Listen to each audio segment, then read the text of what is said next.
haven't slept.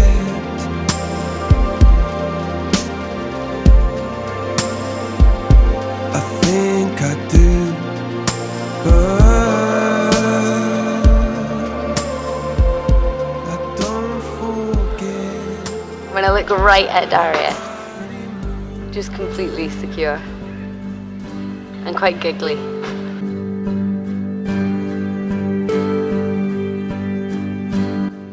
She's a fantastic lady. Now I felt so comfortable in someone's company. Well, I met him at a festival, and it was quite late. We were sitting around at the campsite, and I didn't know him, but I just knew I wanted to get to know him, and I wanted to stay up all night talking to him. Where nobody else.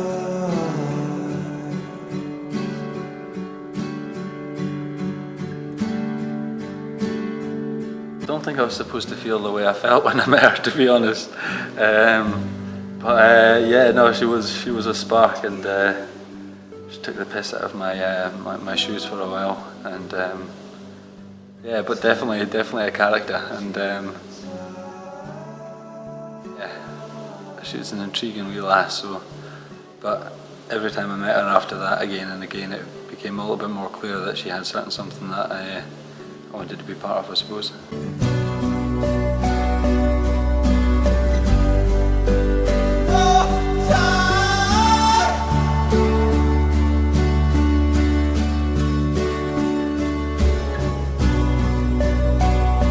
We both knew that we liked each other, but it was never the right time.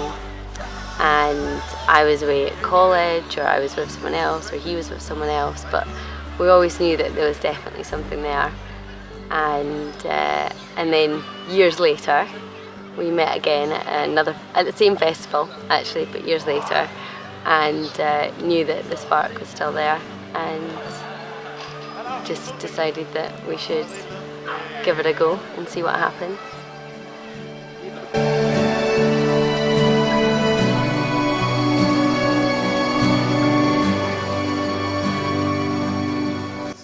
She makes me be a better person, the person I want to be. She encourages me to do the things I want to do.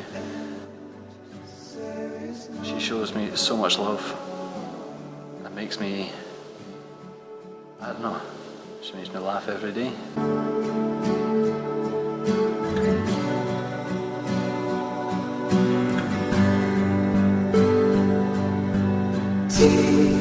Yeah, I think it's also made us. I don't think we'd be doing what we're doing in 16 days if we hadn't have had this time apart, and to kind of grow as ourselves and grow as a couple, because we're young, you know, and I think we've both experienced things, and we've been able to still follow our own dreams and still do what we want to do, and now it's just about making sure we can do that but parallel to each other instead of like this, which is how it's been in the past.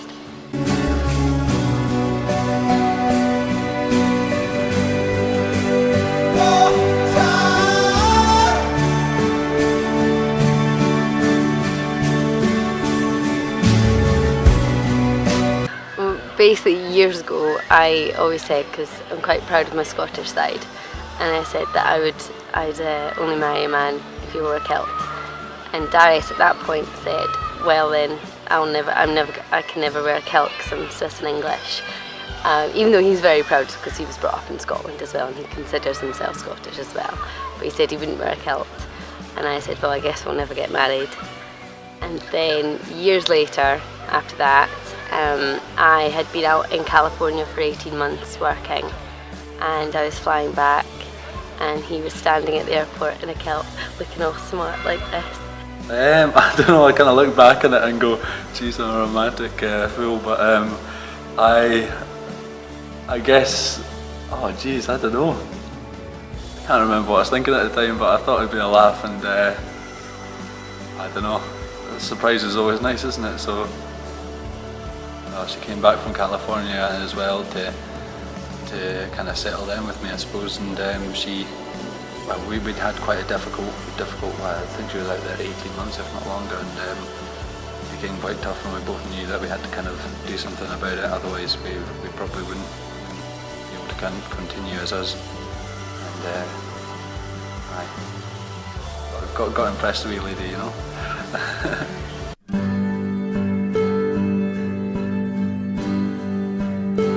And I was in my pyjamas with no makeup on and looked quite the opposite. And he was down there in a kilt and said, this is the one time I'll be in a kilt, so I guess we can get married one day. And I said, you know, we'll see.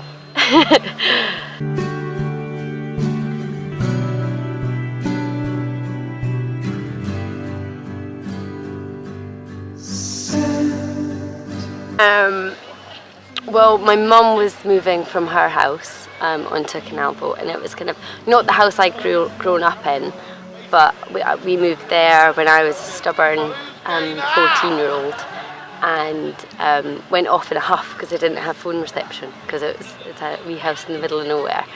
And I wandered up through the foresty track with my mobile phone, desperately trying to look for phone reception, and got to the top of this hill, and it looks over a beautiful loch and tiny little village Parton, and my phone started beeping away, but I just couldn't care less, and I was just looking around me, and I said to myself at that point, I'm going to get married up here.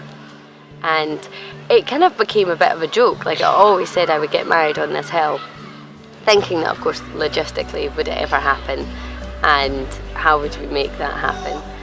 16 days to go and we're still wondering a few of those things, but it'll be fine.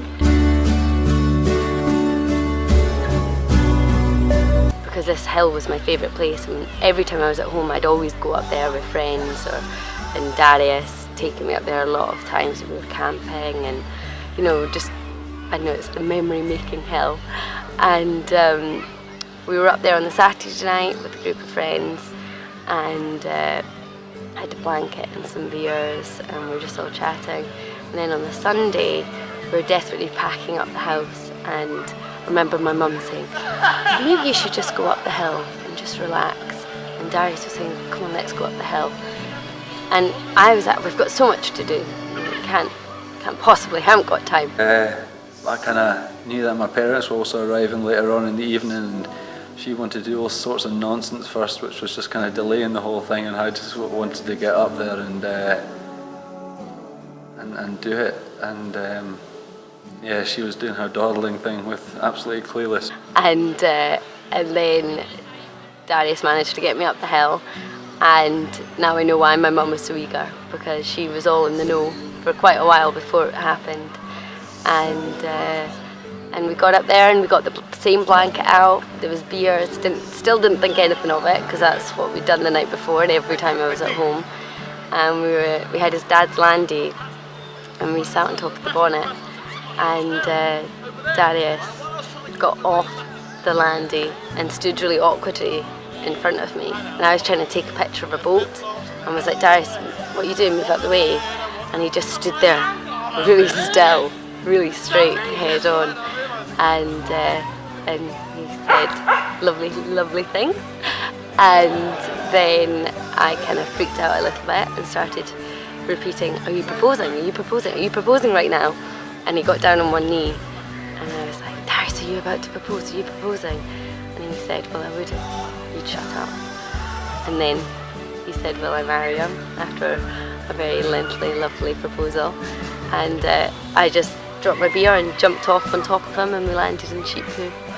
And he brought out the ring and the diamond, and now it's happening, so it's really exciting. Yeah, when we got up there it was pretty exciting, and yeah, she played it pretty well, absolutely no clue, so yeah, I was delighted, absolutely delighted.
She makes me smile.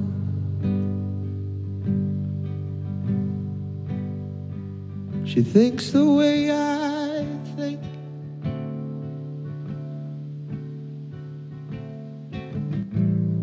That girl makes me wanna be better.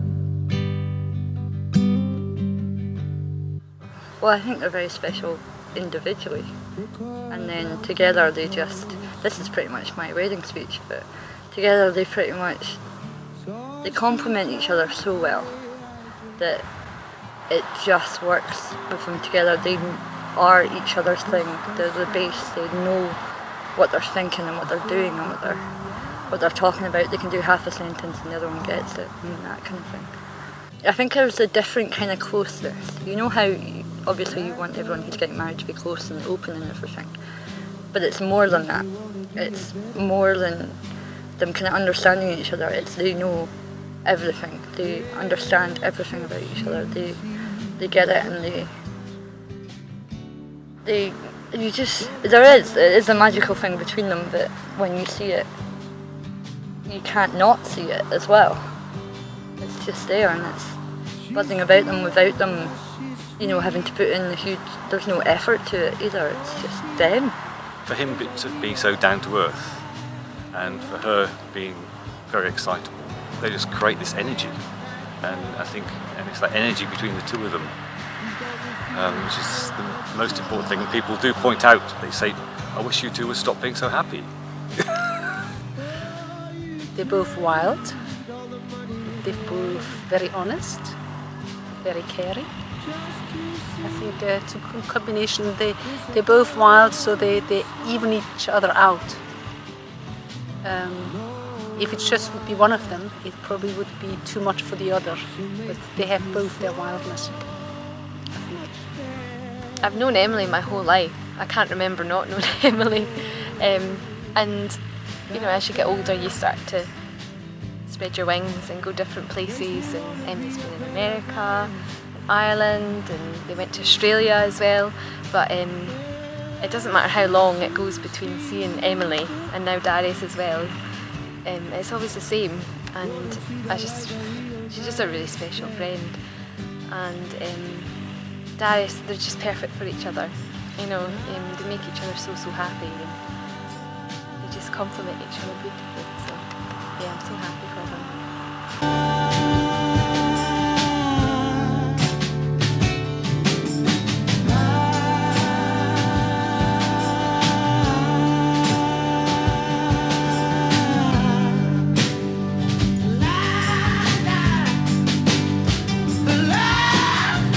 Well, I was planning, originally when the wedding was coming up, and I was thinking maybe I have to give a speech. And there was one thing I always wanted to say in that speech. This is actually a very wonderful opportunity to say it, because normally I'm actually a very unemotional person. And I think I'm going to cry already. That'll make you laugh. Just to see the two of them together, it just brings something up in me which is like so emotional, which I've never, even at the birth of my own children, I've never quite felt so emotional. I think when children are born, it's exciting and it's wonderful and outlaying emotion, but this is something so different, and to have brought up such wonderful children.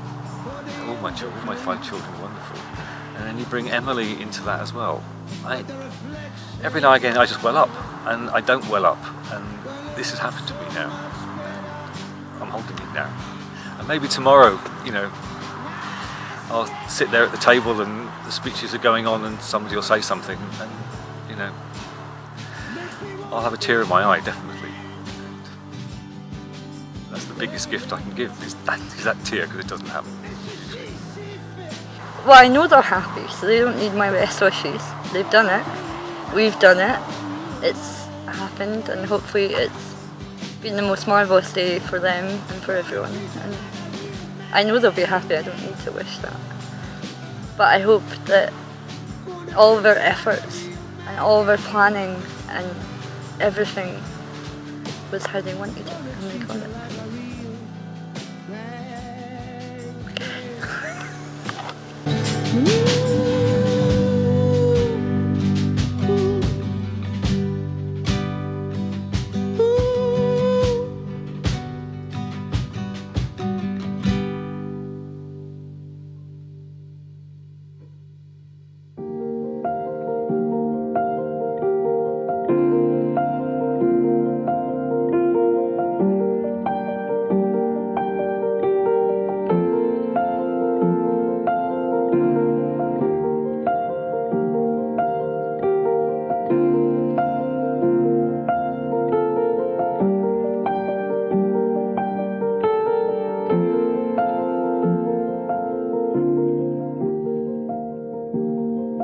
Flock of birds hovering above,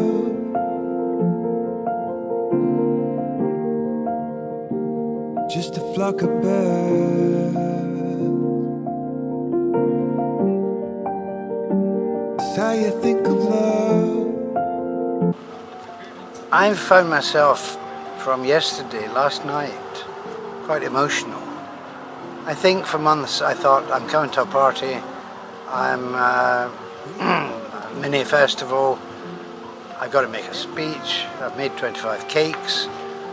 But last night I thought, my God, my daughter's getting married. I wrote my speech at 4 o'clock this morning, and about 8 o'clock I read it to my partner so that she could tell me how awful it was. And I found myself choking up just reading it about what I'd written about the kids. So I hope I get through the speech all right. That's my only concern.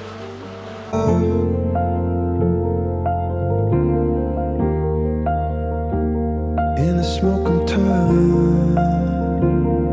and rise,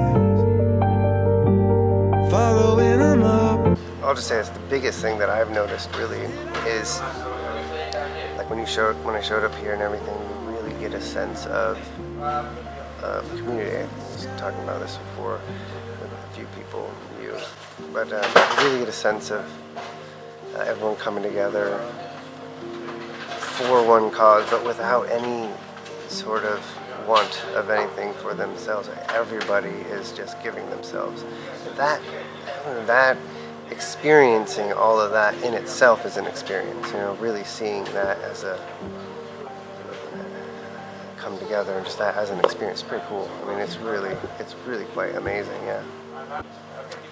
Both of them have an innate sense of wanting the other person to be doing well.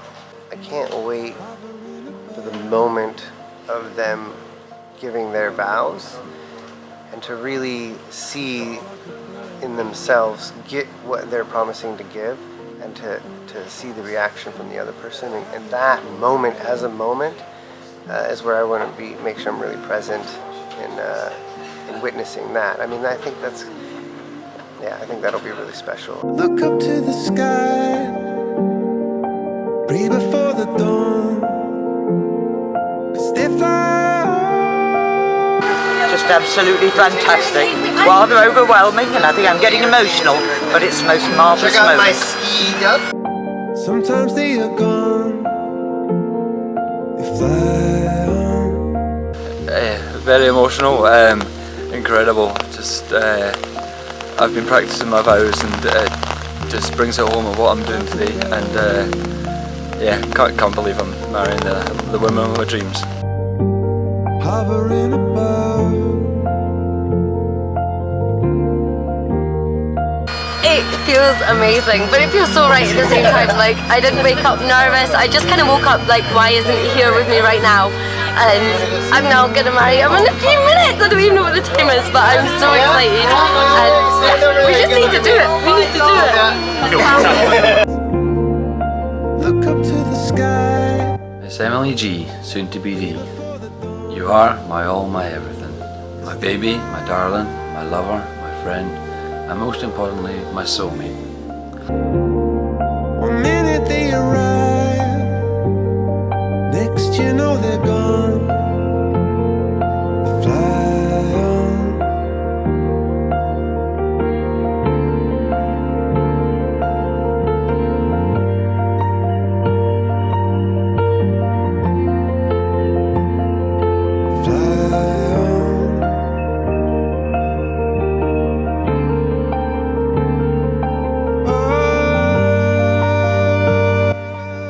promise to love you, to respect you, to care for you, to support you, to always be your baby, your darling, your lover and your friend. I promise to ensure our friendship, the love we share for one another, remains paramount. right through. Maybe one day I can fly with you, fly on.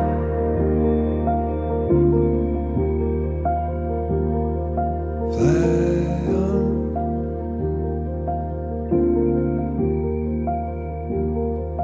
Fly on.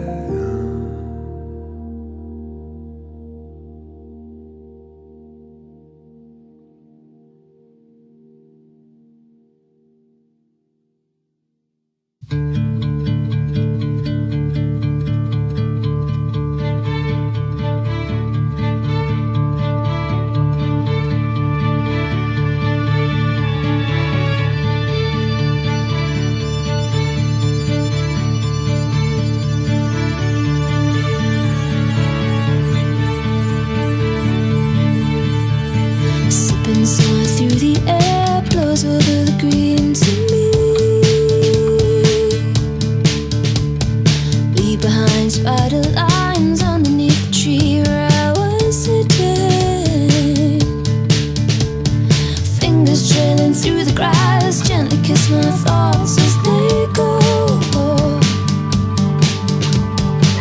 My feet are weightless, carried on silver notes coming up from daffodils that dance beside the road down. This day is mine, this day is mine. This day is mine, this day is mine.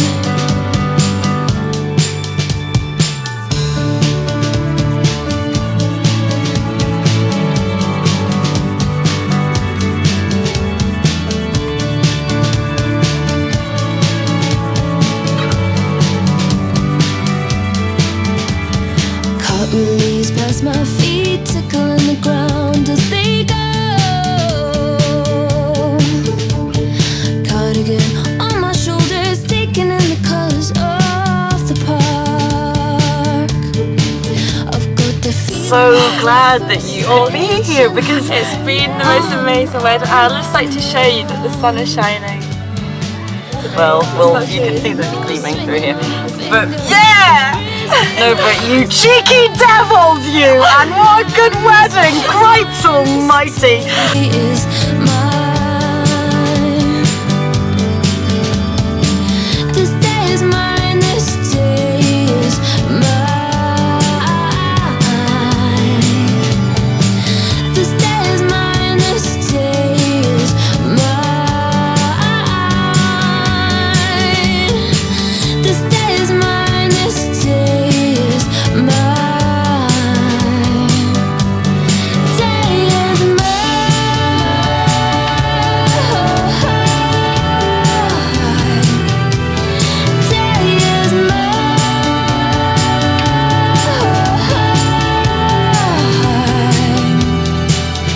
and I want to share it, want to share it, want to share it with you.